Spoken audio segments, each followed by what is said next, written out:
안녕하세요. 정만원 전문TV의 윤용호세 목사입니다.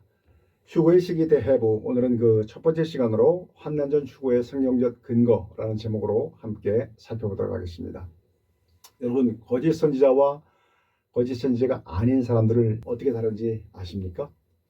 거짓 선지자가 아닌 사람은 자신이 그동안 가르쳤던 것들이 잘못된 것을 깨달았을 때 이것을 솔직하게 인정하고 그것을 고칩니다. 그러나 거짓 선지자들은 절대 자기의 잘못을 인정하지 않습니다. 그리고 어떻게 하는지 아십니까? 진리의 말씀을 전하는 사람들을 되려 비방합니다. 영화 범죄의 도시 4가 곧 개봉한다고 하더군요. 가끔 영화를 보면요, 형사가 그 공권력을 사용해서 총과 수갑으로서 범인을 쉽게 제압할 수도 있는데도 그렇게 하지 않고 너무 쉽게 제압하는 것이 재미가 없다고 여겨졌는지 이것을 다 내려놓고 맨투맨으로 범인을 제압하는 그런 것을 보게 됩니다. 제가 지금 꼭 그런 심정으로 지금 임하고 있습니다. 유튜브를 하다 보니 아직까지도 교회가 환난전에 휴거된다고 고집을 부리는 자들이 있습니다. 그러면 교회의 환난전 휴거가 과연 하나님의 말씀일까요? 아니면 사단의 덫일까요? 여기 저들이 대표적으로 내세우는 10가지 주장을 추려보았습니다. 먼저 휴거의 시기를 바로 아는 것이 굉장히 중요한데요. 그 이유는 환난전 휴거론자들은 적그리스도가 출현했을 때 그 적그리스도를 가릴 확률이 너무도 다분해 보이기 때문에 그렇습니다. 그들은 벌써부터 트럼프를 얼마나 띄우는지 꼴불견입니다. 그래서 휴거의 시기를 바로 아는 것이 매우 중요합니다. 첫째로 계시록 4장 1절에 예수님께서 요한더러 이리로 올라오라 하신 이후부터 교회란 말이 나오지 않기 때문에 교회가 환난전에 휴거된 것이라고 합니다.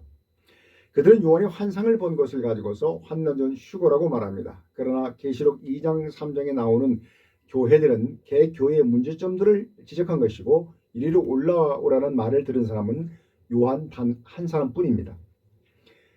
또한 요한은 환상을 본 이후에도 휴거되지 않고 반모섬에서 살다가 늙어 죽었습니다. 계시록 21장 9절 10절에 보면 요한은 이 땅에 남아 맨 마지막 재앙인 7대접 재앙을 가진 천사들까지 보았고 그 이후에도 높은 산에 올라가서 하나님으로부터 내려오는 새 예루살렘 성까지도 환상으로 봅니다. 그때까지도 요한은 세상에 남아 있었습니다. 성경에 다 나와 있는 얘기입니다. 저들은 어떻게 이것을 교회 휴거라고 하는지 정말 이해할 수 없습니다. 계시록에서 교회 전체는 여자로 표현하셨습니다. 계시록에서 여자에 대한 언급은 12장에서만 무려 18회나 나오는데 교회는 12회, 음료교회는 6회 나옵니다. 계시록 12장 6절을 보면 그 여자가 광야로 도망하며 거기서 1260일 동안 저를 양육하기 위하여 하나님의 예비하신 곳이 있더라 합니다. 킴제임스 성경에서도 그녀로 나와 있습니다. 킴제임스 성경에도 문제가 많지만 이 부분은 나쁘지 않게 되었습니다. 나중에 기회가 되면은 이 부분도 한번 킴제임스 성경의 문제점에 대해서 제가 깊이 다루게 될 것입니다. 그래서 교회란 말이 나오지 않는다고 해서 교회가 환난전에 휴거된 것이 되었다라고 하는 것은 저들이 스스로 성경의 무지함을 드러내는 것입니다. 둘째로 계시록 3장 10절에서 장차 다가올 환난에서 너를 면하여 준다라고 하기 때문에 환난전 휴거라고 합니다. 내가 나의 인내 말씀을 지켰은즉 내가 또한 너를 지켜 시험의 때를 면하게 하려니 이는 장차 온 세상에 임하여 땅에 거하는 자들을 시험할 때라. 그러나 저들의 주장이 옳지 못한 것은 여기서의 면하게는 헬라말로 테레오라고 하는데 그 뜻은 우리가 익히 아는 대로 지키다, 보호하다, 머물러 두다는 의미를 가지고 있습니다. NIV 성경도 나 역시 너를 지키겠다 시련의 때로부터로 되어 있습니다. 어떻게요? 밖으로 데리고 나가서가 그런 의미가 있습니다. 헬라말 테레오는 여기 말고도 성경에서 많이 나옵니다. 그러나 휴거의 의미로는 상대한 말은 단 한 번도 없습니다. 오히려 테레오는 요한복음 17장 15절에서 내가 비옵는 것은 저희를 세상에서 데려가시기를 위함이 아니요 오직 악에 빠지지 않게 보존하시기를 위함이라 했는데 여기서의 보존이 바로 테러입니다. 이게 어떻게 환난전 휴거인지 참 되묻지 않을 수 없습니다. 요즘 사람들은 많이들 배워서 뻔한 거짓말에 속지 않습니다. 인터넷 시대라 담임 목사가 거짓말을 하면요 속으로 조소합니다. 그래서 목사님들이 공부를 많이 해야 돼요. 즉 이 말씀은 교회를 환난전에 휴거시켜주겠다는 뜻이 아니고 환난 속에서 교회를 보호해 주시겠다는 주님의 강한 의지가 담긴 말씀입니다. 그러므로 이 말씀은 환난전 휴거와는 아무런 관계가 없습니다. 또 면하다는 말은 빌립보서 2장 27절에서 나오는데요. 이는 우리말뿐만 아니라 한문까지도 같은 것으로 써놓았습니다. 그러나 빌립보서에서의 면하게는 헬란말 히나메로서 그 뜻은 에바브로 디도의 질병으로 인해서 바울이 크게 근심을 하게 되자 하나님께서 너무 안쓰럽게 여기셔서 바울의 근심을 완전히 면하게 해준 것을 의미합니다. 어떻게 해요? 디도의 병을 완전히 고쳐준 것을 말씀합니다. 만일 계시록 3장 10절의 테러가 휴거를 시키는 뜻으로 주어진 것이라면 테러가 아닌 완전히 면해준다는 뜻의 헬란말 히나 메가 메로 표기 되었어야만 했습니다. 그런데 계시록 3장 10절에서의 면하다는 헬란말 히나메가 아니고 테러로 쓰였습니다. 헬라어 테러는 지키다, 보호하다, 머물러 두다의 뜻으로 성도들이 환난 가운데 있지만 하나님께서 후 3년만 때에 그들을 보호처로 데리고 가서 보호해 주시겠다는 말씀을 하고 있는 것입니다. 헬라어 원문 성경에도 보면은 내가 나의 인내의 말씀을 지켰으니 나 또한 너를 지키어 시련 혹은 재앙의 때로부터 보호해 주겠다로 되어 있습니다. 또한 여기서의 시험은 헬란말 페이라스모스라고 하는데 그 뜻은 사람을 유혹하기 위한 시련과 재앙, 재난, 불행의 뜻도 함께 가지고 있습니다. 뒷부분에서 성도들이 환난은 받아도 재앙은 받지 않는다는 그런 주장이 나오는데요. 조금만 신경 써서 시험의 이 원어적 의미만 살펴봐도 이렇게 금방 나올 수 있는 것을 얼마나 성경 연구를 안 했으면은 그런 소리를 합니까? 너무 거저먹으려 드는 거 아닙니까? 이렇게 시험은 헬란말 페이라스모스로 재앙의 뜻도 가지고 있습니다. 그때는 하나님의 진노가 세상에 쏟아지는 때입니다. 계시록 15장 1절에 보면 이것이 마지막 재앙이라 7 대접이에요. 하나님의 진노가 이것으로 마치리로다. 그렇게 되어 있어요. 따라서 자신들이 얼마나 정결한 삶을 살았다고 하나님이 내리시는 분노를 받지 않을 것이라고 그렇게 장담을 할 수 있습니까? 환난의 때는 주의 백성들을 정결케 하시기 위한 의도도 있지만 하나님께서 수천 년 동안 참으셨던 분노를 땅에 쏟아붓는 때입니다. 미가 3장 11절로 12절에 우리 중에 계시지 아니하냐 재앙이 우리에게 임하지 아니하리라 하는도다. 이러므로 너희로 인하여 시온은 바깥이 갈물당하고 예루살렘은 무더기가 되고 성전에 사는 수풀의 높은 곳과 되게 하리라 하십니다. 이 말씀은 거짓 선지자들과 또 정치 지도자들이 백성을 능욕하면서 하나님의 진리의 말씀을 우리에게는 재앙이 없다라는 거짓말로서 바꾸어 선포함으로써 그들이 공멸하게 될 것을 예언하고 있는 말씀입니다. 정치 지도자들이나 종교 지도자들이 자기들의 죄는 깨닫지 못하고 자신들은 재앙을 받지 않을 것이다 라고 했는데 하나님께서는 바벨론 군대를 보내서 그들을 파멸하시고 성전도 폐역해 만드셨던 일을 기록하고 있는 것입니다. 그러므로 우리는 재앙을 받지 않을 것이다 라고 하는 새빨간 거짓말로 성도들을 미혹해서는 안 됩니다. 그러므로 여기서 시련의 때를 면하게 하리니란 말씀을 환난전에 휴거시켜 주겠다는 말로 둔갑시켜서 더 이상 성도들을 미혹하지 말아야 합니다. 이처럼 후 3년만 때 보호처에 들어가지 못한 여자의 남은 자손은 계시록 12장 17절에 그렇게 표현되어 있죠. 누구든 다 하나님의 진노 속에 들어가야만 합니다. 숱한 적그리스도의 군대들과 경찰들로 인해서 아주 그들과 피 터지게 싸워야 하는 그런 상황이 벌어지는 것입니다. 그래서 내가 들어가기 싫다고 해서 안 들어갈 수 있는 것이 아닙니다. 환난은요. 따라서 저들이 회개하지 않고 계속해서 그런 거짓말로 교회를 어지럽힌다면 저들은 하나님의 말씀을 변개한 자들로서 환난 때는 물론 하나님의 심판대 앞에서 그 죄값을 톡톡히 치르게 될 것입니다. 하나님의 진리의 말씀을 바로 세우는 것이 오늘날 주의 종들의 몫입니다. 따라서 손 놓고 있으면 직무유기에 해당하는 죄를 범하는 것입니다. 세 번째로 어떻게 남편이 자기 신부를 환난에 집어넣을 수 있는가라고 하면서 환난년 휴거라고 합니다. 그러나 교회를 그리스도의 신부라고 하는 것은 하나의 비유이지 절대적인 의미가 있는 것은 아닙니다. 교회를 비유한 것은 신부 말고도 많습니다. 열처녀, 그물, 밭, 건물, 신령한 집, 그리스도의 몸, 그리스도의 군사, 양, 가지, 하나님의 나라, 거룩한 제사장 등 이러다 헤아릴 수 없을 정도로 교회를 비유한 말씀들이 참 많습니다. 저들과 같은 논리로 저도 한 말씀 드리겠습니다. 여러분도 주거 음부에 들어간 부자의 얘기를 잘 아실 겁니다. 누가복음 16장에 나온 얘기죠. 부자는 날마다 호의호식하면서 자기 집 앞에 병들어 있는 나사로는 전혀 돌아보지는 않았습니다. 상처를 좀 싸매주고 약을 바르주면 좋았을 텐데 걔가 하는 이놈이 언제 죽나 그러고 먹을 궁리만 하게 만드는 그런 상을 만들어놨다는 것이죠. 그랬던 부자가 음부에 가서 세상에 있는 자기 형제들을 걱정하면서 이렇게 말을 합니다.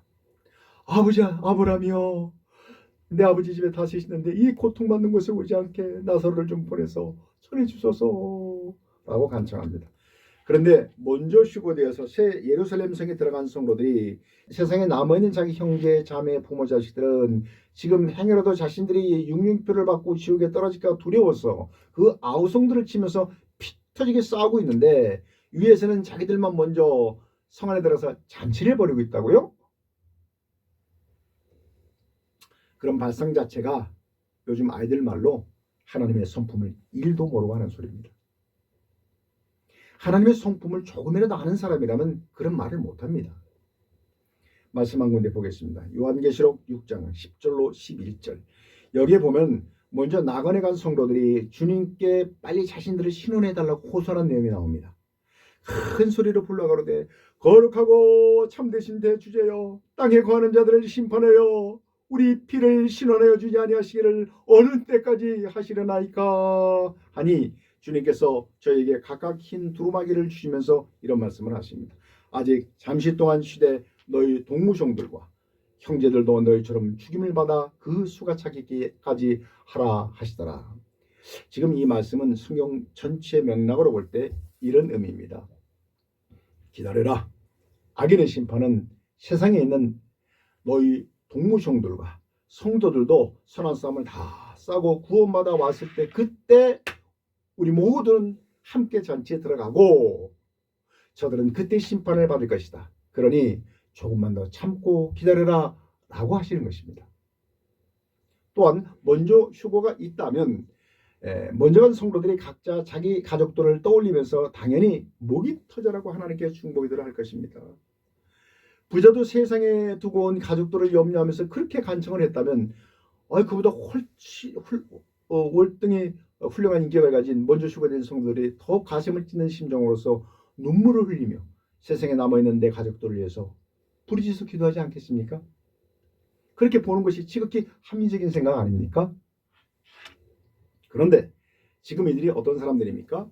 세상에서 자기 싸움을 다 싸우고 휴거대에서 새 예루살렘 성에 들어간 성도들입니다.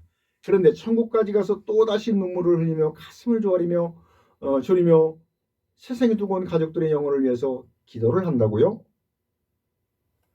그렇다면 그들이 간 그곳은 천국이 아닙니다. 왜죠? 천국은 슬픔이나 고통이 다시 없는 곳이라고 하셨기 때문입니다. 논점은 자기들끼리만 잔치를 하던 두고 온 가족을 위해서 눈물을 흘리며 기도를 하던 두 가지 다 모순되다는 것입니다.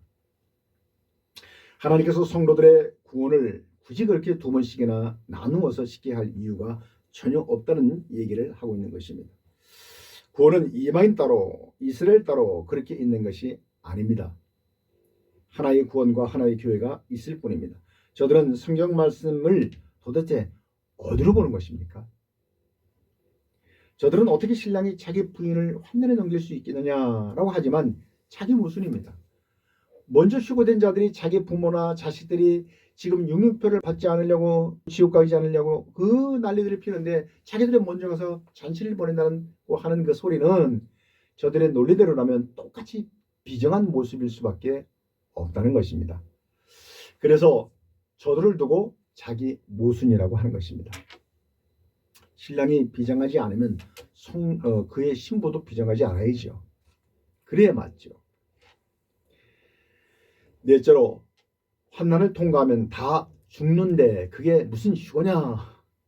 대단한 용기입니다. 휴거의 언어적 의미를 잘 이해하지 못하고 있습니다. 휴거는 살아있는 성도만 한정돼서 쓰는 용어가 아닙니다.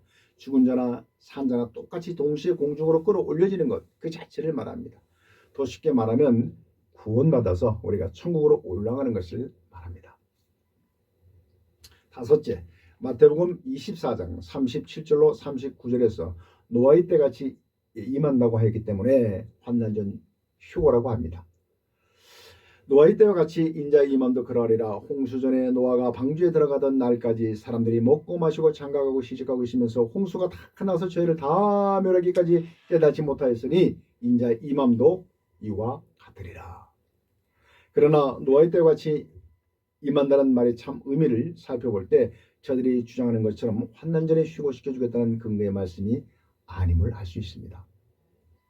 본 비유는 하나의 예증으로서 노아가 적잖은 세월 동안 세상에 하나님의 심판이 내릴 것임을 그렇게 애타게 외쳤음에도 불구하고 수많은 사람들이 반응을 전혀 보이지 않았던 것처럼 마지막 때에도 주의 재림이 임박했음을 알리는 나팔수들의 그 애절한 외침 속에서도 사람들은 전혀 반응을 보이지 않을 것이라는 말씀을 하고 계신 것입니다.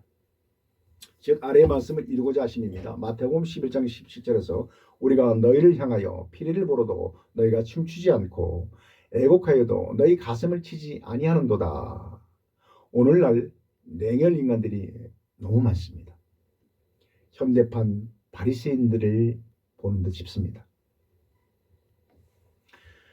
베드로서 2장 5절에 옛 세상을 용서치 아니하시고 오직 하나님의 말씀을 전파하는 노아와 7 식구들을 보존하시고 경건치 아니하는 자들의 세상을 홍수를 내리셨으며 여기서의 보존하시고의 보존은요 헬란말로 휠라스라고 하는데 역시 아까 테러와 비슷한 의미입니다. 망보다, 파수하다, 경계하다, 감시하다, 지키다, 피할의 의미로 그들은 100년 동안 노아를 통해서 내려진 하나님의 선포를 들었음에도 먹고 마시고 장가가고 시집가는 이런 세상의 일, 육적인 일에만 연임이 없었고 영적인 일에는 전혀 관심이 없었으며 이들에게는 하늘에 대한 소망도 없었고 이것을 또한 필요도 하지 않았습니다. 하여 예수님은 당신이 오실 때에도 세상에는 이런 사람들이 차고 넘쳐나게 될 것이라는 말씀을 하고 있는 것입니다. 또한 본 비유는 환난전 휴거를 말씀하신 것으로 볼 수 없는 결정적 이유는 노아가 그 홍수를 피해서 환난을 피해서 하늘로 올라가지 않았다는 것입니다. 오히려 그의 8 식구는 홍수 속에 머물르면서 단지 배 안에서 하나님의 보호하심과 지키심을 받은 것이지 노아의 8 식구가 홍수나 환난을 피해서 부활하여 공중으로 휴거된 사건이 아니라는 것입니다. 또한 노아의 8 식구는 물결의 출렁일 때마다 그 방주 아래서 함께 그 풍랑을 겪어내야만 했습니다. 그러므로 방주의 모형은 굳이 말하자면 보호처의 모형은 될 수 있어도 환난전 휴거의 모형은 절대 아닙니다. 롯의 경우도 마찬가지입니다. 여섯째로 데살로니가서 2장 7절에서 그 중에서 옮길 때까지라고 하였으므로 그것이 환난전 휴거라고 말합니다. 그러나 이 말씀은 그런 의미는 아닙니다. 히브리서 11장 5절과 데살로니가서 2장 7절 말씀을 비교해 보면 알 수 있습니다. 히브리서 11장 5절에서의 믿음으로 에녹은 죽음을 보지 않고 옮기었으니 하나님이 저를 옮기심으로 다시 보이지 아니하니라. 저는 옮기우시기 전에 하나님이 기쁘시게 하는 자라 하는 증거를 받았느니라. 이 말씀은 에녹에 대한 말씀으로 그가 죽음을 보지 않고 천국으로 옮겨진 것을 말합니다. 여기서 옮김으로는 헬라말로 메타티데메라고 하는데요. 바꾸다, 변형시키다. 영어로는 트랜스레이션이라고 해요. 트랜스레이션. 승천, 변형. 이는 하나님께서 에녹을 당신이 계신 곳에 함께 있도록 휴거시켜서 데려가신 사건을 말합니다. 그러나 저들이 제시한 데살로니가서 2장 6절로 7절 말씀은 휴거가 아닌 성도들을 보호처로 옮기시는 사건을 말씀하십니다. 저로 하여금 저희 때에 나타나게 하려 하여 막는 것을 지금도 너희가 안 하니 불법의 비밀이 이미 활동하였으나 지금 막는 자가 있어 그 중에서 옮길 때까지 하리라. 불법의 비밀이 이미 활동하였다는 이 말씀을요, 우리 시대에 적용해 볼 때 저는 적그리스도가 이미 활동하고 있는 시기, 즉 전섭년 반 때로 봅니다. 즉 성령께서 적그리스도가 본격적으로 활동하는 후 3년 반 때, 그러니까 42달 직전까지 막고 계시다가 후 3년 반이 시작될 즈음에 깨어있는 성도들을 보호처로 옮기는 사건을 말하는 것입니다. 여기서 옮길 때를 헬라어로 보면 기노마이라고 하는데, 기노마이, 이것은 존재하게 되다, 발생하다 등 영어로는 taken out이라고 해요. 그래서 뭐뭐로부터 꺼내다, 드러내다, 뭐뭐를 데리고 나가다입니다. 에녹을 옮기는 헬라 말 메타티데미는 티데미와는 다릅니다. 어떤 분들은 이것을 보고 크게 휴가 아니냐라고 하실지 모르겠는데 말씀 한 군데 보겠습니다. 데살로니가서 2장 7절에서의 옮길 때는 어디로 옮겨지느냐? 계시록 12장 6절과 연결이 되는데요. 보호처에 대한 말씀으로 이어집니다. 킴제임스 성경 함정역으로 보면은 그렇게 되어 있어요. 그 여인은 광야로 도망하는데 그곳에는 그들이 천사들이죠. 그녀를 1260일 동안 부양하려고 하나님께서 그녀를 위하여 마련해 놓은 곳이 있더라라고 되어 있습니다. 분양이라니까 갑자기 웃음이 나오네요. 킴제임스 성경 함정역에서도 교회를 그녀라고 하고 있습니다. 참 저 사람들은 모순덩어리입니다. 모순덩어리. 누구 얘기하는지 알죠? 킴제임스 사람들은 참 모순덩어리예요.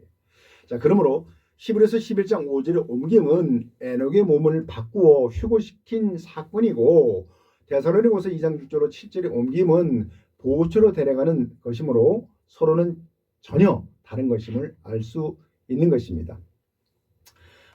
참고로 몽골의 김아무개 목사님 있죠. 목사가 있습니다. 자신이 6개의 보호처를 알고 있고 그 중에 하나가 자기네 교회라고 하면서 사람들을 끌어모았었는데 얼토당토하는 미혹의 소리입니다. 보호처는요, 하나님이 예배해 주신 곳이 따로 있습니다. 사람이 만드는 것이 아닙니다. 예배한 곳에 초대를 받는 사람들만 보호받게 그렇게 되어 있습니다. 그래서 보호처는 하나님의 예배해 주신 곳이 따로 있습니다. 사람이 만드는 것도 아닙니다. 하나님의 초청을 받아야만 들어갈 수 있는 곳입니다. 기회가 되면 보호처에 대해서도 제가 자세히 준비하고 있으니까 말씀을 드리겠습니다. 오늘날 이 마지막 시대에 대부분의 목사님들이 보호처에 대해서 전혀 알지를 못하고 가르치지도 않는 것은 진짜 하나님 앞에서요, 직무유기에 해당하는 죄입니다. 이 시대의 목사들로서는 그렇습니다. 목사님들 회개들 하셔야 돼요. 목사님들 모여갖고 부부동반하면 노래방 가서 딴 따라보고 그런 짓거리 하지 말고 연구하셔야 돼요. 7번째로, 환난 전 휴거라면 그 날을 계산해서 알 수 있기에, 환난 후 휴거면 그 날을 계산해서 알 수 있기 때문에 환난 전 휴거라고 말합니다. 그날과 그 시는 모른다고 말씀하시기 때문이죠. 중요합니다. 잘 들으십시오. 하나님께서는 이미 교회가 환난을 통과하게 된다고 성경 곳곳에서 말씀하셨습니다. 그런 이후에 주의 재림의 날짜는 하늘의 천사도 모르고 아들도 모르고 오직 아버지만 아신다고 하셨던 것입니다. 그런데 환난 전이면 그날을 알 수 없고 환난 통과면 그날을 알 수 있다 라고 하는 것은 저들이 처음부터 단추를 잘못 꽂은 것입니다. 그리고 자기 모순에 빠진 것입니다. 주님은 처음부터 교회의 환난 통과를 전제하신 후에 그날은 아무도 모른다고 하셨기 때문입니다. 그런데 저들은 그날을 사람이 알 수 있다고 말하고 있으니 새로운 이단이 탄생한 것입니다. 마태복음 24장 8절에 이것이 재난의 시작이라, 9절 그때의 사람들이 너희를 환난에 넘겨주겠으며, 13절 그러나 끝까지 견디는 자는 구원을 얻으리라. 드디어 36절에 가서 그러나 그날과 그때는 아무도 모르나니 오직 아버지만 아신다. 말씀의 순서는 너희는 환난 받는다. 그러나 너희는 그날을 절대로 할 수 없다 입니다. 그래서 신앙생활은 제대로 된 목사님 밑에서 해야 되는 것입니다. 그래서 목사님들 마지막 때 말씀 많이 연구하셔야 돼요. 지금 마지막 때입니다. 엄청 중요한 시기예요. 또한 하나님께서는 그 날들을 감해 주신다고 말씀하셨어요. 주님이 그렇게 말씀하셨죠. 날들을 감해 주시라. 그러나 우리는 그 날들을 얼마나 감해 주실지 알 수 없습니다. 이 감해 준다는 말씀도 깊이 연구해 게 있는데 그 부분을 나중에 다루도록 하겠습니다. 어쨌든 이 정도만 하고요. 여덟째로 화역전에 데려가신다고 했기 때문에 환난전 휴거라고 합니다. 그러나 화역전에 데려가신다는 말씀의 참뜻은 이사야서 57장 1절로 2절에 의인이 죽을지라도 마음에 두는 자가 없고 자비한 자들이 취하여감을 입을지라도 그 의인은 화역전에 취하심을 입은 것인 줄을 깨닫는 자가 없도다.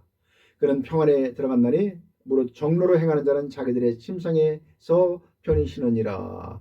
이것을 안식일교의 그 이단의 영혼 수면설이나 또 소묘설로 오해하면 큰일 납니다. 이것은 낙원에서 가장 편한 상태에서 쉼을 갖고 있는 쉬는 상태를 말하고 있습니다. 본문이 쓰여질 당시에는요, 의인이 악인들보다 일찍 죽는 경우들이 있었습니다. 그런데 악인들이 이것을 보고서 거봐라, 저들은 죄가 많아서 일찍 죽지 않았느냐 하며 상대적으로 자기들이 더 의롭다고 그렇게 말하는 것이었습니다. 이때 이사야 선지자가 그것을 보면서 그것이 아니다. 그들이 일찍 죽는 것은 너희보다 죄가 많아서가 아니다. 저들은 오히려 정로로 행하였기 때문에 하나님께서 수고와 눈물뿐인 이 세상에서 저들을 일찍 쉬도록 낙원으로 데려간 것이다. 라고 하면서 위의 말씀을 언급한 것입니다.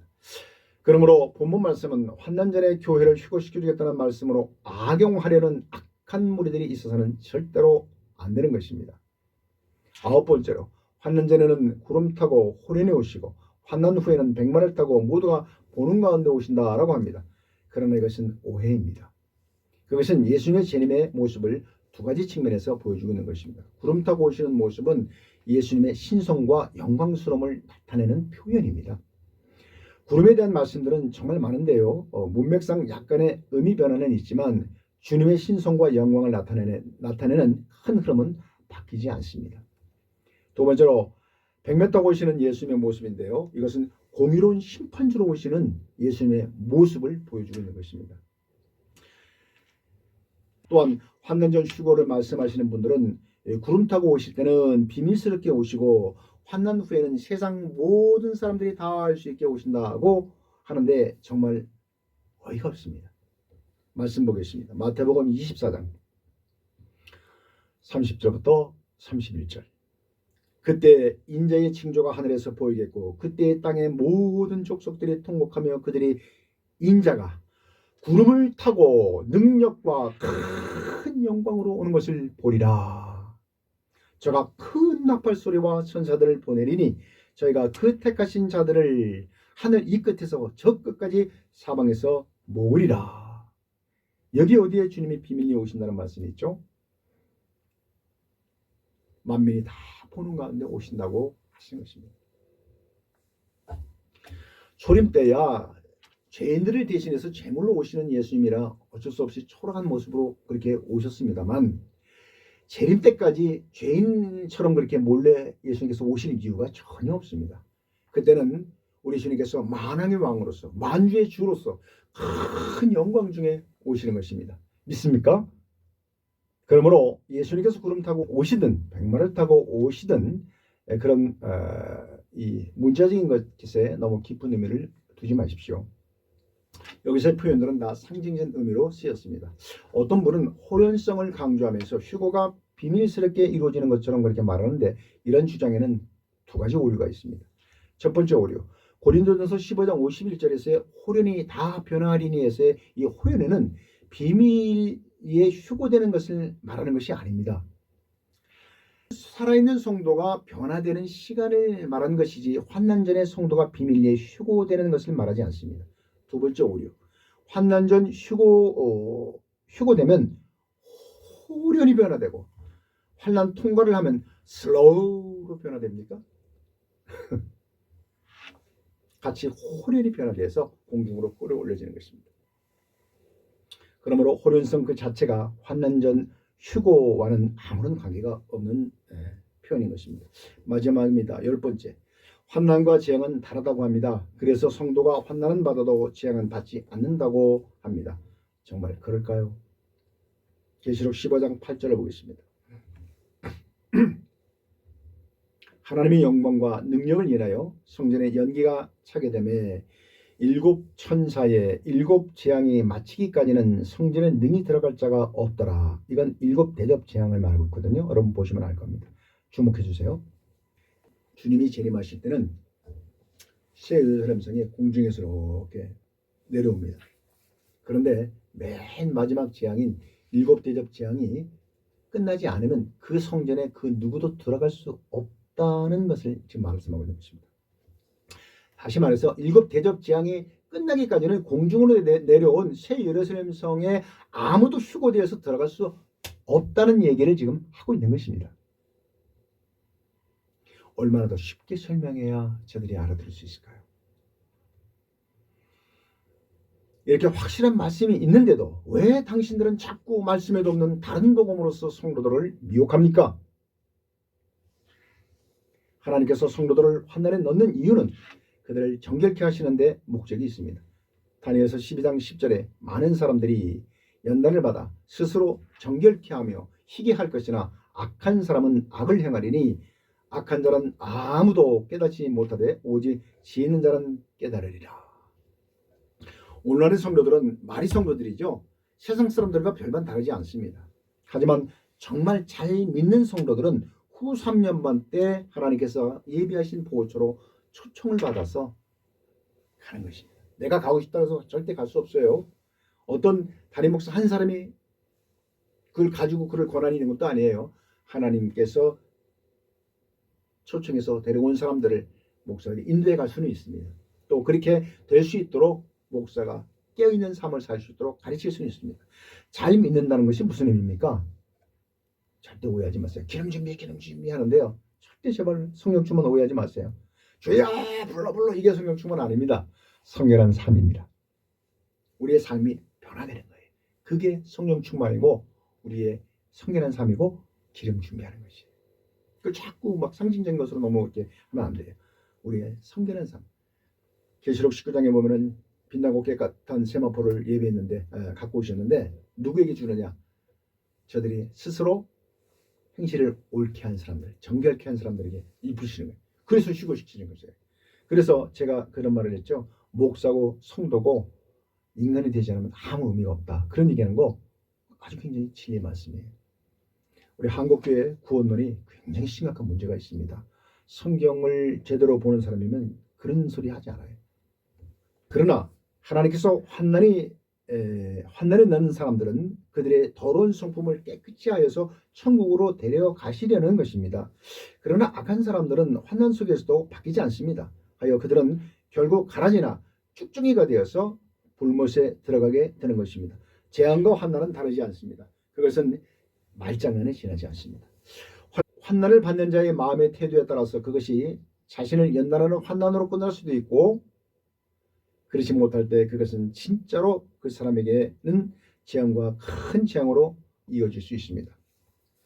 유 목사가 말하는 것은 항상 예수님을 믿는 것은 기본 베이스로 깔고 가는 거예요.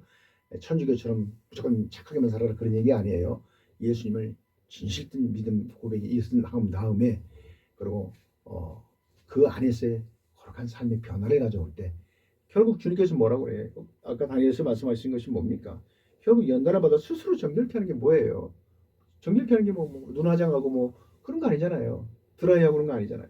우리의 삶의 변화가 깨끗해지는 거예요. 내가 할 때 뭐라고 주님 말씀하십니까? 너의 주름 잡힌 것이나 점이나 티나 이런 것 없이 밝고 깨끗한 그런 영혼 상태. 그런 우리의 모습이 돼야 돼요. 우리의 언행도 그래야 되겠고요. 저도 많이 부족합니다. 노력하고 있습니다.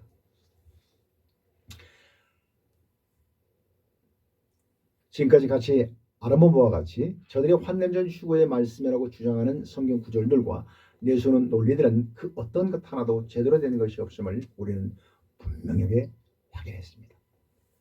계시록 22장 18절 주님께서는 성경에 예언된 말씀이 아닌 것을 인위적으로 더하게 되면은 이 책에 기록된 재앙들을 그에게 더하실 것이요 라고 경고하셨습니다.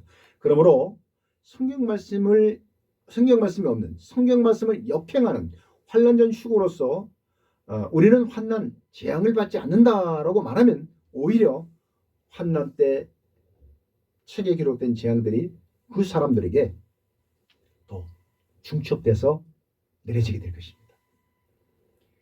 우리가 코로나를 겪어봤잖아요. 어떤 사람들은 코로나가 걸리지 않고 어떤 사람은 약하게 걸리고 어떤 사람은 코로나 때문에 죽기도 했어요.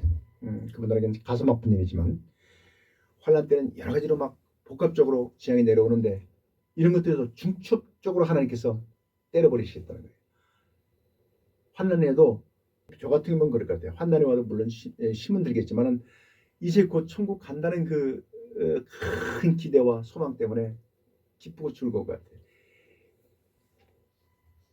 2019년 송구영신 예배 때 제가 이런 예언을 했어요. 성령이 막 여기까지 막 올라오는 그걸 참아내면서 막 희열이 넘치면서 이런 얘기를 했어요. 산증인들이 우리 성도들이지만 여러분 2020년대는 세상에 엄청난 일들이 벌어질 겁니다. 저도 몰라요 뭐가 벌어질지. 하나님이 막 견딜 수 없게 그래서 했어요. 그러고 나서 코로나가 팍 터지고 러시아와 어디죠? 우크라이나가 터지고 28 전쟁이 터지고 하마스 이런 일들이 벌어지는 거예요.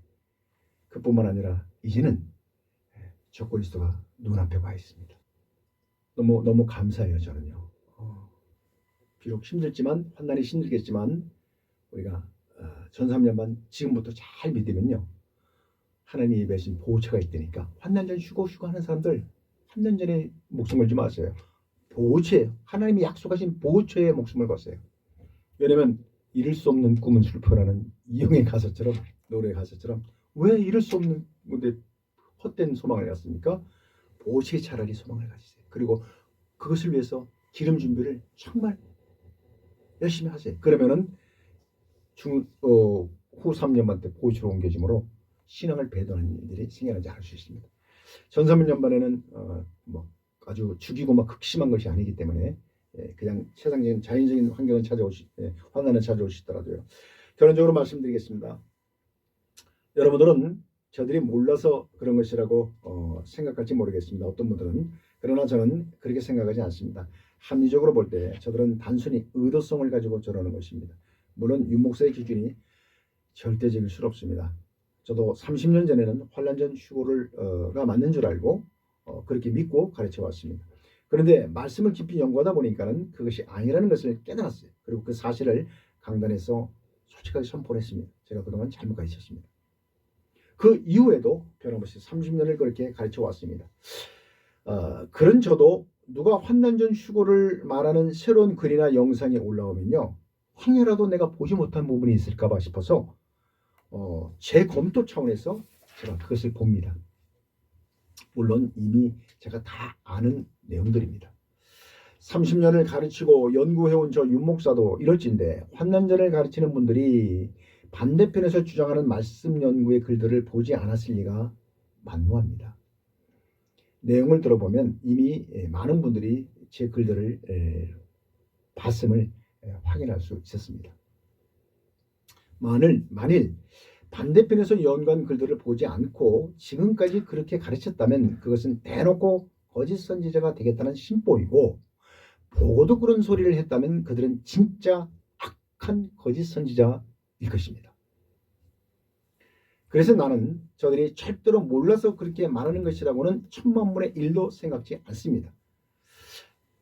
저는 말씀을 연구하고 가르칠 때 행여라도 내가 거짓 선지자가 될까봐 나는 물론 내가 사랑하는 사모와 또 내 아이들, 내 자녀들 그리고 내게 맡겨주신 성도들까지도 지옥으로 이끌 수 있기 때문에 왜 고생 시켜놓고 왜 지옥까지 끌고 가냐. 남편 잘못 만나서.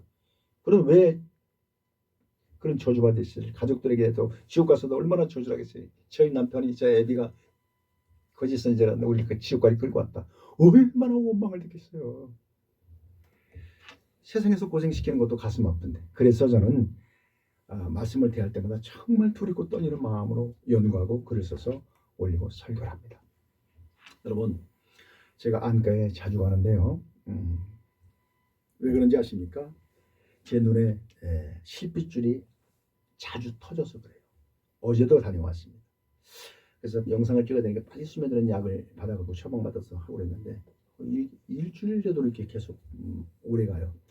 이유는 말씀을 너무 집중해서 연구를 하다 보니까 실핏줄이 자주 터져요. 그래서 의사 선생님은 그러더라고요.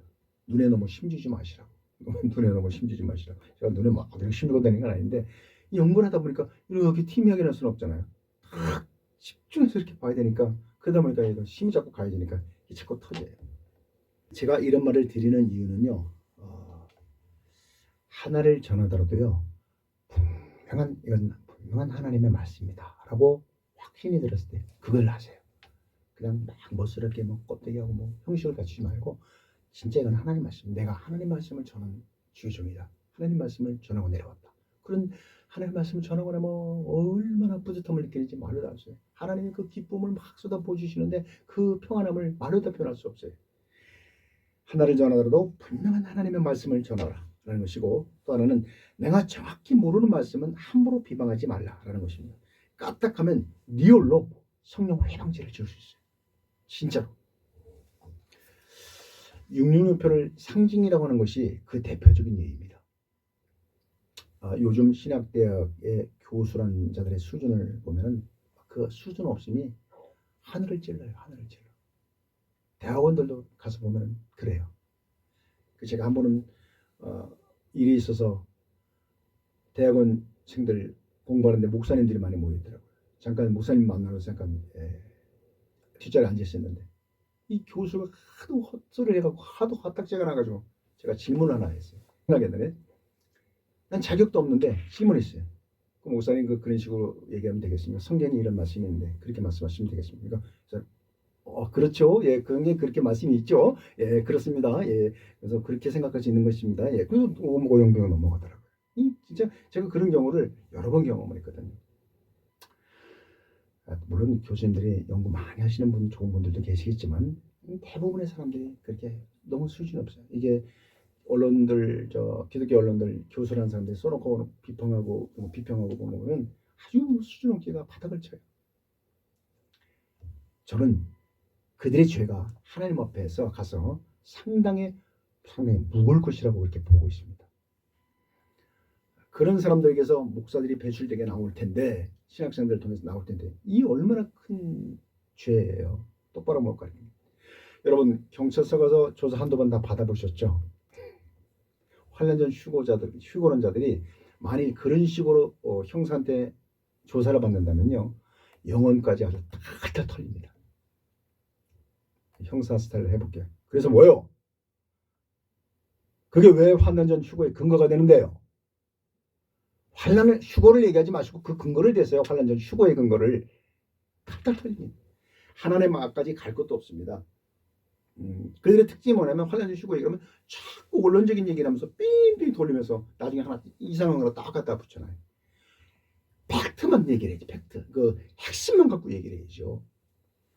이제 곧 적그리스도가 나오면요, 그동안 저들이 성경에 넘는 다른 복음으로서 성도들을 미혹한 것에 대해서 그 죄값을 톡톡히 치르게 될 것입니다. 성도들의 원성도 들을 것입니다.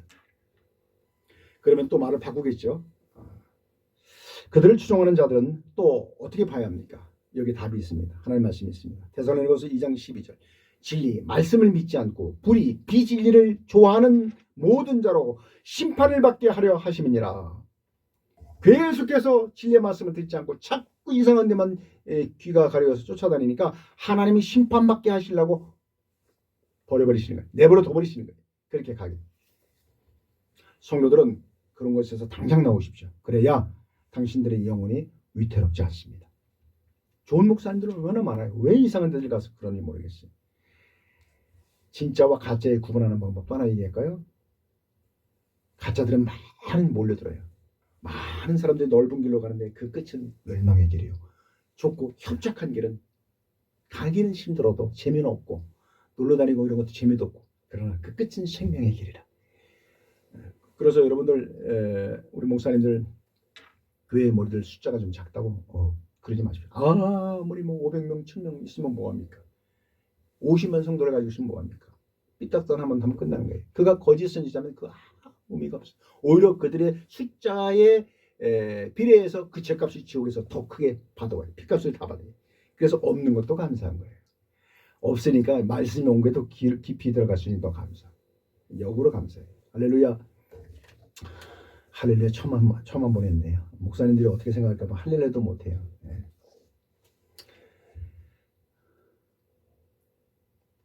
환난전 휴거를 가르치는 목사님들은 제가 30년 전에 성도들 앞에서 환난전이 잘못된 것을 솔직히 인정하고 바꾸었던 것처럼 여러분들도 더 늦기 전에 그렇게 하셔서 이 마지막 시대 예수님의 참 종들로서 참 제자들로서 사역하시다가 꼭 천국에서 다 만나보실 수 있기를 주님의 이름으로 간절하게 권면을 드립니다. 다음 영상에서는 환난 후 휴고의 성경적 근거란 제목으로 찾아뵙겠습니다. 감사합니다.